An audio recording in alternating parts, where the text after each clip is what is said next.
नमस्कार, आप देख रहे हैं खबरदार। आपके साथ मैं हूं चित्रा त्रिपाठी।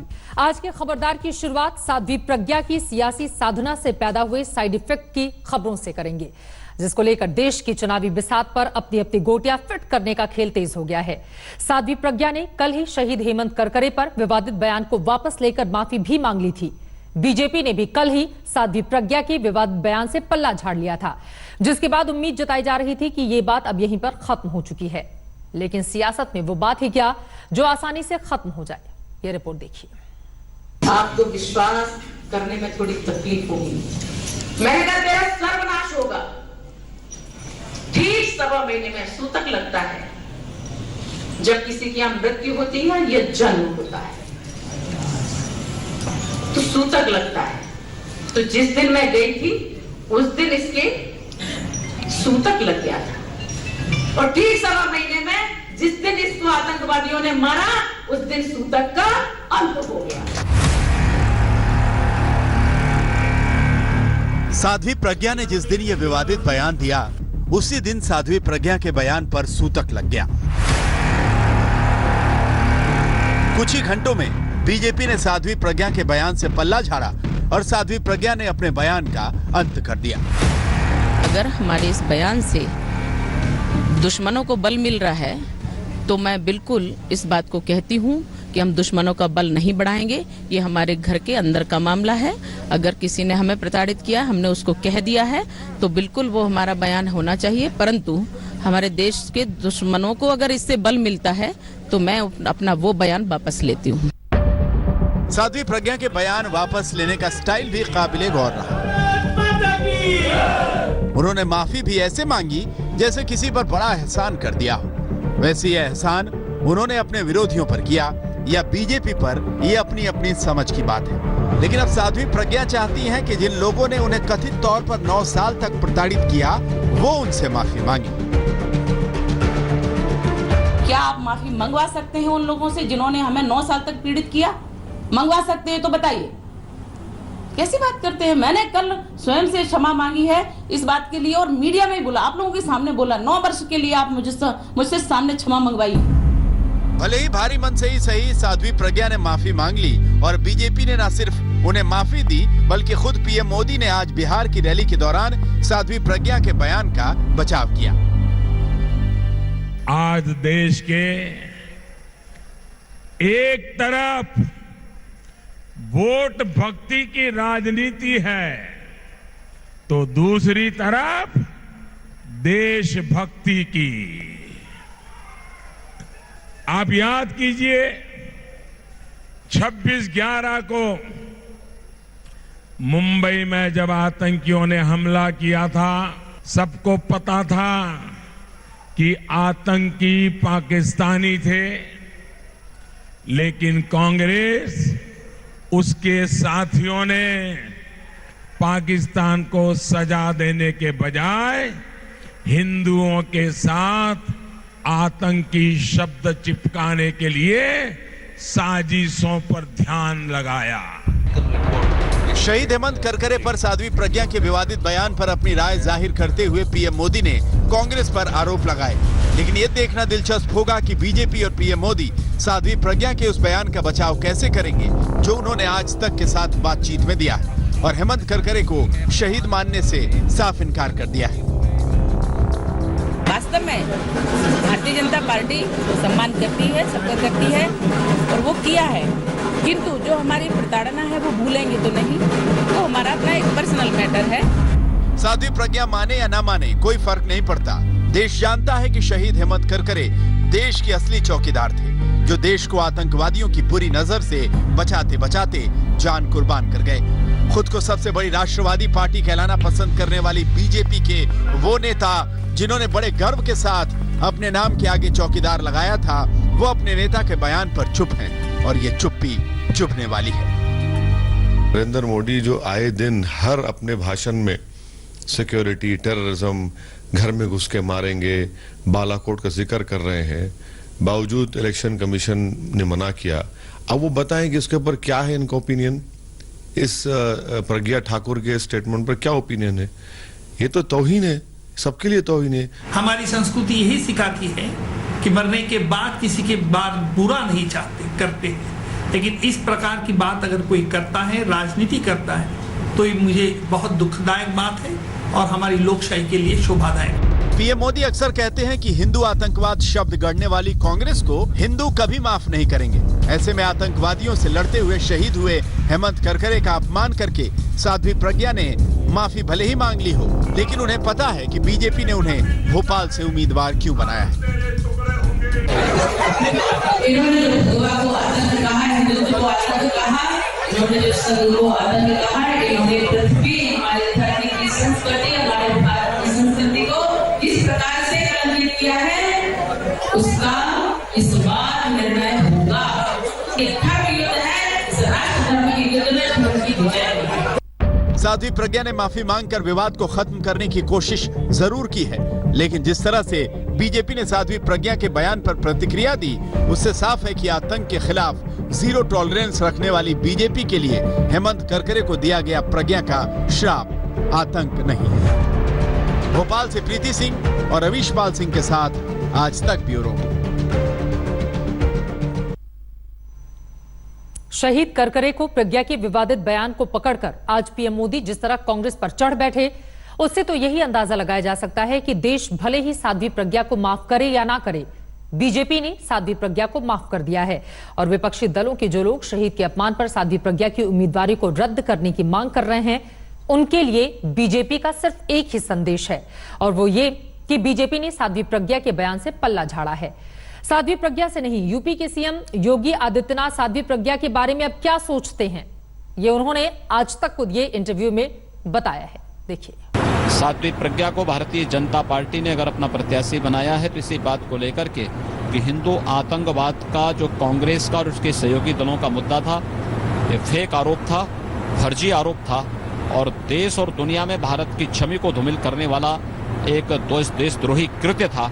इसके लिए कांग्रेस और उसके सहयोगी दलों को देश की जनता से माफी मांगनी चाहिए। साध्वी प्रज्ञा के खिलाफ अन्याय हुआ था। दूसरा, एक व्यक्ति के नाम पर आप पूरी कौम को, पूरी जाति को, पूरे सनातन धर्म की उच्च परंपरा को बदनाम नहीं कर सकते। कांग्रेस को और उसके सहयोगी दलों को देश की जनता के सामने इसकी सफाई देनी पड़ेगी। और ऐसी परिस्थिति में साध्वी प्रज्ञा ये कहती है कि उन्होंने श्राप दिया और इससे हेमंत करकरे का अंत हुआ। वो जिनको अशोक चक्र भारतीय जनता पार्टी ने इसके बारे में अपना बयान पहले स्पष्ट दे दिया है। मुझे लगता है वो कब इश्यू नहीं रहा। यूपी के सीएम योगी आदित्यनाथ को आप सुन रहे थे। वहीं अब जब बीजेपी से साध्वी प्रज्ञा को माफी मिल ही चुकी है तो उन्हें अब कोई डर भी नहीं है। और रही बात चुनाव आयोग के नोटिस की, तो उसका जवाब देने में उन्हें कोई दिक्कत नहीं आने वाली है। ज्यादा से ज्यादा क्या होगा, 1-2 दिन रैलियां करने पर रोक लग जाएगी, उसका भी कोई ना कोई तोड़ निकाल ही लेंगी साध्वी प्रज्ञा। और बाकी कोई दिक्कत होगी तो योगी आदित्यनाथ तो है ही, जो चुनाव आयोग के बैन का तोड़ निकालने की कला का प्रदर्शन कर चुके हैं।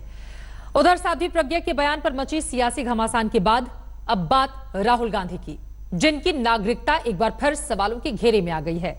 दरअसल अमेठी में एक निर्दलीय उम्मीदवार ने राहुल गांधी का नामांकन रद्द करने की मांग की है और इसकी वजह बताया है राहुल गांधी की संदिग्ध भारतीय नागरिकता, जिसको लेकर कहा जा रहा है कि राहुल गांधी भारतीय नागरिक नहीं है क्योंकि वो ब्रिटिश नागरिकता ले चुके हैं। जिसके बाद अमेठी में राहुल गांधी का नामांकन होल्ड पर डाल दिया गया है। आखिर क्या है ये पूरा मामला, इसे विस्तार से समझने के लिए हमारी ये रिपोर्ट देखिए आप। राहुल गांधी ने पूरे जोशो खरोश के साथ 10 अप्रैल को अमेठी सीट से जो नामांकन भरा था, उसके ठीक 10वें दिन उनके उस नामांकन को रद्द करने की मांग उठी है, जो अमेठी से निर्दलीय उम्मीदवार ध्रुव लाल ने उठाई है, जिन्होंने राहुल गांधी की नागरिकता और शैक्षणिक योग्यता पर सवाल उठाए हैं। हमारी तरफ से आपत्ति है, उनके निवास के बारे में हमको कुछ जानकारियाँ मिली कि वो अदर स्टेट के हैं, इंडियन के नहीं हैं। उसमें मैंने जानकारी की, उसमें जानकारी में कुछ पेपर्स मिले, इससे मैंने आपत्ति की। साफ शब्दों में कहें तो निर्दलीय उम्मीदवार ध्रुवलाल ये कहना चाह रहे हैं कि राहुल गांधी के भारतीय होने पर शक है और उनके पास शक के आधार हैं ये दस्तावेज। इसमें डायरेक्टर कौन है, उनका नाम लिखा है राहुल गांधी, उनका जन्म का दिन दिया हुआ है, नेशनलिटी ब्रिटिश,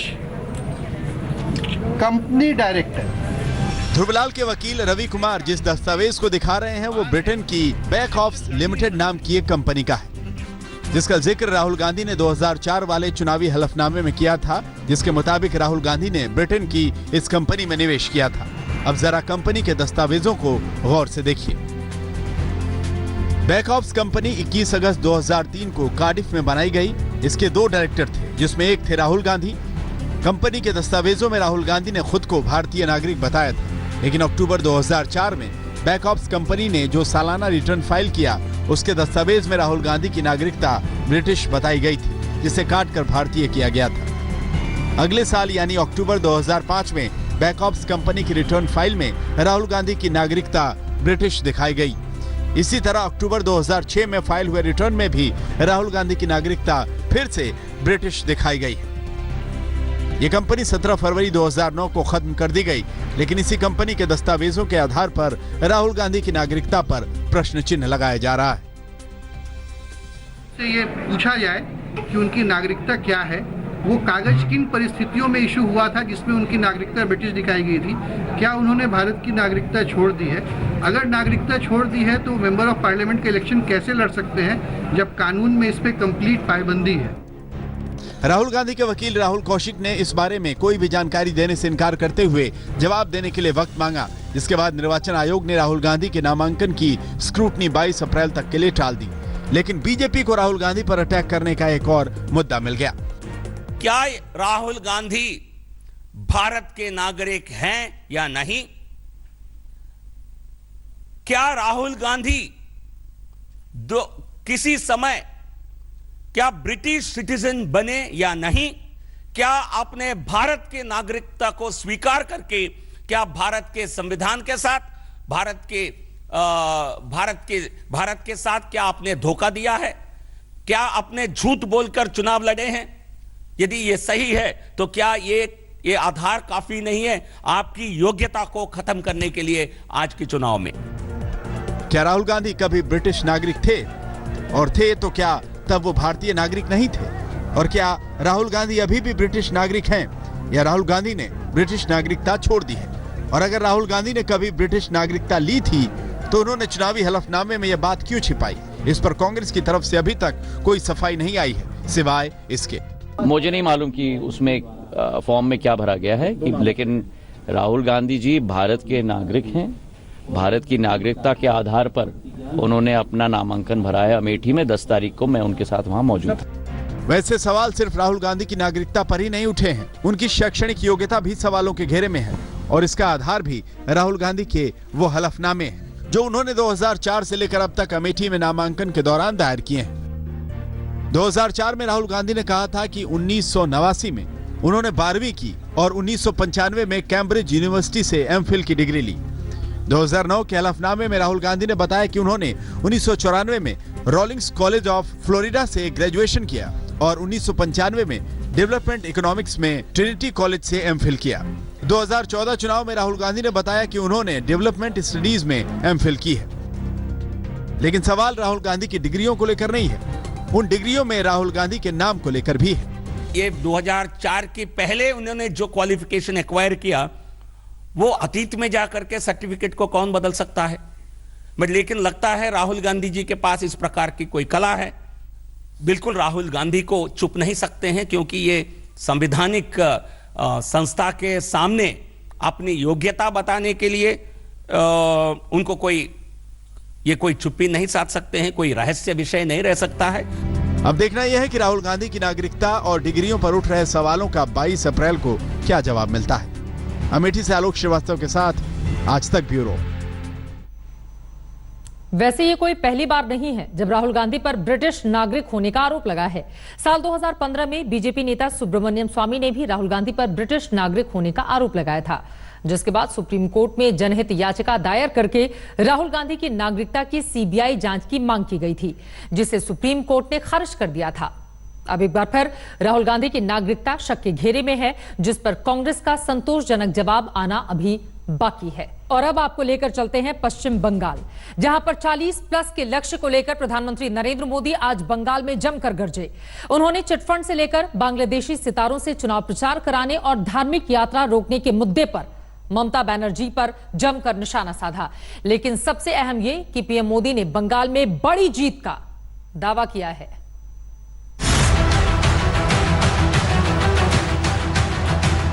पूरा देश कह रहा है कि पश्चिम बंगाल में इस बार कुछ बड़ा हो रहा है। सबूत ही खोजने हैं तो जरा चिट फंड के घोटालेबाजों के सबूत खोजो। नागरिकता से जुड़े कानून को संसद में पारित करा कर ही रहेंगे। पश्चिम बंगाल के बालूरघाट में प्रधानमंत्री नरेंद्र मोदी ने बीजेपी के लिए प्रचार किया, जहां 23 अप्रैल को वोट डाले जाएंगे। लेकिन तीसरे चरण के इस मतदान से पहले पीएम मोदी ने दावा किया कि पहले 2 फेज के चुनाव बीजेपी की जीत के संकेत दे रहे हैं। पश्चिम बंगाल के लोगों ने ठान लिया है, स्पीड ब्रेकर दीदी को अब 23 मई के बाद समझ आ जाएगा कि जनता के साथ गुंडागर्दी करने का, उनके पैसे लूटने का, उनका विकास रोकने का नतीजा क्या होता है। प्रधानमंत्री नरेंद्र मोदी ने रायगंज की घटना का जिक्र किया, जहां दूसरे चरण के मतदान के दौरान अज्ञात गुंडों ने वोटरों को अपने अधिकार का प्रयोग करने से रोका था। रोके जाने पर लोगों ने प्रदर्शन किया था और इस दौरान पुलिस से उनकी झड़प हुई थी। मैं मीडिया में देख रहा था कि कैसे सामान्य लोगों ने, हमारी बहनों ने टीएमसी के गुंडों को सबक सिखाया। उनकी लाख कोशिशों के बावजूद, धमकियों के बावजूद भारी संख्या में किसान, मजदूर, व्यापारी, कर्मचारी, हमारी माताएं बहनें और हमारे नौजवान साथी वोट देने के लिए निकल पड़े। पश्चिम बंगाल के पहले 2 चरणों में 5 लोकसभा सीटों के लिए वोट डाले जा चुके हैं। कुल 42 सीटों में से अभी 5 सीटों पर ही मतदान हुआ है। लेकिन पीएम मोदी दावा कर रहे हैं कि ममता बनर्जी की नींद अभी से उड़ गई है। बंगाल में पहले और दूसरे चरण में मतदान की जो रिपोर्ट आई है, उसने स्पीड ब्रेकर दीदी की नींद पर भी ब्रेक लगा दिया है। अगर प्रधानमंत्री दावा कर रहे हैं कि बीजेपी ने टीएमसी की नींद उड़ा रखी है, तो ममता ने भी बीजेपी से मिल रही कड़ी टक्कर के जवाब में एक अनोखी तरकीब अपनाई। उन्होंने मुस्लिम बहुल क्षेत्रों में बांग्लादेशी एक्टर फिरदौस अहमद और गाजी अब्दुल नूर से भी प्रचार करवाया। गृह मंत्रालय के कड़े रुख के बाद दोनों को देश से चलता किया गया, लेकिन इस घटना को पीएम मोदी उठाना नहीं भूले। जहां तुष्टीकरण के लिए दूसरे देशों के लोगों को बुलाकर चुनाव प्रचार करवाया जाता है, क्या कभी हिंदुस्तान में ऐसा हुआ है कि दुनिया के किसी देश के लोग आकर के भारत में चुनाव प्रचार करें? अपनी तिजोरी भरने के लिए, अपने वोट बैंक के लिए, तुष्टीकरण के लिए दीदी किसी भी हद तक जाने के लिए तैयार है। धर्म के नाम पर वोट बैंक को साधने के लिए ममता को निशाने पर लेने वाले प्रधानमंत्री मोदी ने रथ यात्रा और विजयादशमी पर मूर्ति विसर्जन रोकने के मुद्दे को भी उठाया। ममता ने 42 लोकसभा सीटों से होकर गुजरने वाली बीजेपी की रथ यात्रा को ये कहते हुए इजाजत नहीं दी थी कि इससे सांप्रदायिक सौहार्द भंग हो सकता है। वहीं 2017 में ममता सरकार ने 30 सितंबर को विजयादशमी के दिन शाम 6 बजे से लेकर 2 अक्टूबर तक मूर्ति विसर्जन पर रोक लगा दी थी। कलकत्ता हाईकोर्ट ने इस पाबंदी को हटाते हुए ममता सरकार को अल्पसंख्यकों का तुष्टीकरण करने के लिए फटकार लगाई थी। जहां गरीबों को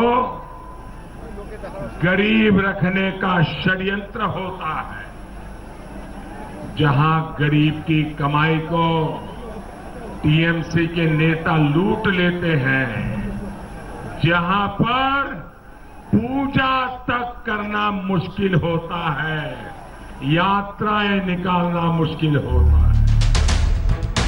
केंद्र की नरेंद्र मोदी सरकार और ममता बनर्जी के बीच भ्रष्टाचार के मुद्दे पर खींचतान इस हद तक हुई कि कोलकाता पुलिस और सीआरपीएफ आमने सामने आ गए थे। ममता अपनी रैलियों में मोदी के खिलाफ नारे लगवाती। ममता आरोप लगाती है कि जो रक्षा सौदे के दस्तावेज सुरक्षित नहीं रख सके, वो देश को क्या सुरक्षित रखेंगे।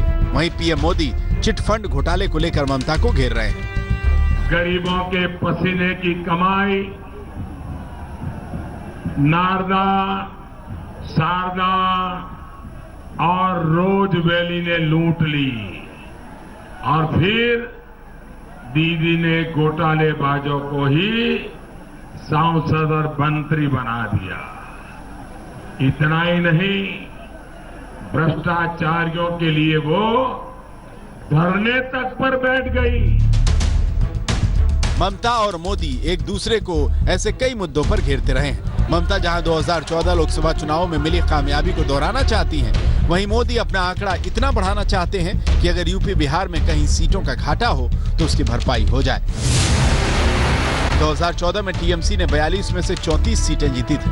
कांग्रेस को 4 और बीजेपी के साथ ही सीपीएम को 2-2 सीटें मिली थी। इस बार बीजेपी 40+ का टारगेट रख रही है। इस लक्ष्य के मुताबिक बीजेपी पूरा जोर लगा रही है। पीएम मोदी ममता पर पूरी तरह हमलावर हैं। बंगाल में कुल 7 चरणों में चुनाव हो रहे हैं। ऐसे में बीजेपी के पास अपने प्लान बंगाल को अंजाम देने के लिए वक्त की कोई कमी नहीं है। क्या स्पीड ब्रेकर दीदी को कड़ी सजा मिलनी चाहिए कि नहीं मिलनी चाहिए? कड़े से कड़ी सजा दोगे? हिम्मत के साथ दोगे? पूरे बंगाल में दोगे? गांव-गांव में दोगे? हर गली मोहल्ले में दोगे? हर पोलिंग बूथ में दोगे? भाइयों बहनों, मुझे आप पर भरोसा है और आप देने वाले हैं। ये पहले और दूसरे चरण में मैं देख चुका हूं भाइयों। आज तक ब्यूरो। चलिए पश्चिम बंगाल से बाहर निकलते हैं और अब बात दक्षिण भारत में प्रियंका गांधी के प्रचार की कर लेते हैं। प्रियंका अपने भाई राहुल गांधी का प्रचार करने वायनाड पहुंची। यहां प्रियंका ने इमोशनल कार्ड खेला। उन्होंने अपने और राहुल गांधी के बचपन के दिनों को याद किया और दादी के बाद पिता को खोने का जिक्र भी। आज तक से खास बातचीत में प्रियंका ने कहा कि इमोशनल होना जरूरी था।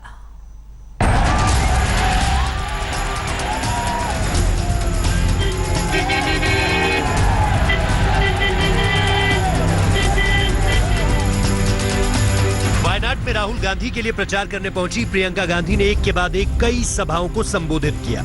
इनमें से एक सभा बेहद खास थी, जिसमें प्रियंका गांधी ने राहुल गांधी को लेकर भावुक भाषण दिया। प्रियंका गांधी ने इंदिरा गांधी और अपने पिता राजीव गांधी की हत्या से परिवार पर टूटी विपत्ति का जिक्र भी किया। My brother Rahul is elder to me by 2 years. He has been my ally through both the most beautiful and the most painful moments of my life. As children, the two of us shared a childhood in which we experienced the devastation of violence and loss. Indira ji was like another mother to us. My brother was 14 years old and I was 12 when she was assassinated in our own home. Our small family of 4 was bound together by the deep love that our parents shared, and that love gave us the courage to face what was happening to us. 7 years later, at the age of 21, when my brother was studying in Harvard University, my father was assassinated. My brother and I were shattered. But even in that moment of shattering, he said to me that he had no anger in his heart. Priyanka यही नहीं रुकी। मौजूदा समय की बात करते हुए उन्होंने कहा कि राहुल गांधी अपने विरोधियों को गले लगाते हैं, जबकि उनके विरोधी हर दिन उन्हें भला बुरा कहते हैं। He is a man who was ridiculed for his courage and berated for his ideas, yet he never allowed himself to become prey to anger and hatred. He is someone who is abused daily by his opponents. His education is questioned. His martyred father is called a thief. His mother is called names. And yet he has the courage and the wisdom to stand up in parliament, walk over to the other side and hug those who abuse him. इसके अलावा प्रियंका ने राहुल की जिंदगी से जुड़ी दिलचस्प बातें भी बताई, जैसे राहुल ने अपनी अलमारी में एक दिन केवल 10 चीजों को रखा और उनका ही इस्तेमाल करने लगे। इसके बाद आज तक से खास बातचीत करते हुए प्रियंका ने कहा कि उनके लिए राहुल से जुड़ी बातें बताना जरूरी था। क्या आपको लगता है वायनाड में मुकाबला मुश्किल है? जीत कैसी रहेगी? नहीं, I think the people of Wayanad have given me so much love and affection, and this is obviously an expression of support for my brother. So I'm very happy and privileged to be able to be here. आज बहुत emotional speech दिया आपने, आज बहुत emotional speech थी. You said that you want to tell about your brother. Was that important, that emotive appeal? Yes, I think it's very important because I think a lot of propaganda has been spread about him and people don't know who he really is, and I thought it's important for the people of Wayanad to know who he is. Wayanad में प्रियंका ने जहां emotional card खेला और राहुल गांधी की छवि बिगाड़ने की साजिश का आरोप लगाया, वहीं बीजेपी ने एक बार फिर राहुल पर तंज कसने का मौका नहीं गंवाया। माननीय राहुल गांधी जी से प्रश्न पूछा गया था कि देश की स्वास्थ्य की समस्याओं को हल करना हो तो आपके पास क्या उपाय है, और आपको शायद याद होगा उस समय राहुल गांधी जी का जवाब था कि विश्व की सब MRI मशीन्स को अगर हम इंटरकनेक्ट कर दें तो देश की स्वास्थ्य की समस्याओं का हल हो जाए। मैं समझता हूँ ये पर्याप्त है देशवासियों को, कांग्रेस के नेताओं को और कांग्रेस के नेतृत्व को समझना। भले ही बीजेपी राहुल गांधी का मजाक उड़ाए और प्रियंका राहुल का बचाव करे, लेकिन राहुल गांधी ने सीधे पीएम मोदी पर कई बार हमला कर साबित कर दिया है कि जुबानी जंग में वो भी पीछे नहीं। वायनाड में मौसमी सिंह के साथ आज तक ब्यूरो। खबरदार में बात अब अभिनंदन की। विंग कमांडर अभिनंदन को लेकर आज दो बड़ी खबरें सामने आई हैं। पहली खबर यह है कि भारतीय वायुसेना ने विंग कमांडर अभिनंदन का नाम वीर चक्र के लिए आगे भेजा है। वायुसेना ने सिफारिश की है कि उन्हें वीर चक्र दिया जाए। युद्ध के समय शौर्य का प्रदर्शन करने के लिए वरीयता के लिहाज से यह तीसरा सर्वोच्च पदक है। यह परमवीर चक्र और महावीर चक्र के बाद दिया जाता है। विंग कमांडर अभिनंदन को लेकर दूसरी खबर यह है कि अभिनंदन को सुरक्षा कारणों से श्रीनगर से बाहर ले जाया गया है। उनका तबादला श्रीनगर से किसी पीस स्टेशन पर किया जाएगा। एयरफोर्स के सूत्रों के मुताबिक उनके तबादले का आदेश जारी कर दिया गया है। तबादले से पहले उनका मेडिकल टेस्ट कराया जाएगा। अभिनंदन की सुरक्षा को जैश ए मोहम्मद से खतरा था, जो लगातार भारतीय सैन्य ठिकानों और सैनिकों को कुछ समय से निशाना बनाता रहा है। अभिनंदन उस वक्त सुर्खियों में आए थे जब वीरता का परिचय देते हुए वो पहले MiG-21 के पायलट बने, जिन्होंने अमेरिकी F-16 को मार गिराया था। हालांकि इस दौरान उनका विमान दुर्घटनाग्रस्त हो गया और वो पाकिस्तान के कब्जे में आ गए थे, लेकिन पाकिस्तान ने उन्हें रिहा कर दिया और उन्हें श्रीनगर में तैनात किया गया था। लखीमपुर खीरी में धौरहरा लोकसभा सीट से निर्दलीय प्रत्याशी लोकसभा चुनाव में पर्चा खारिज होने से नाराज होकर कलेक्ट्रेट परिसर में लगे एक अशोक के पेड़ पर चढ़ गए। लोकसभा चुनाव में आज प्रत्याशियों की स्क्रूटनी की गई। इस स्क्रूटनी के दौरान लखीमपुर खीरी जिले के CDO और धौरहरा लोकसभा क्षेत्र के आरओ को उम्मीदवार फदाली कश्यप के दस्तावेजों में कमी मिली, जिसके चलते नामांकन पत्र खारिज कर दिया गया। नामांकन पत्र खारिज होने की जानकारी मिलने के बाद निर्दलीय उम्मीदवार कलेक्ट्रेट परिसर में लगे अशोक के पेड़ पर चढ़ गए और घंटों हाई वोल्टेज ड्रामा करते रहे।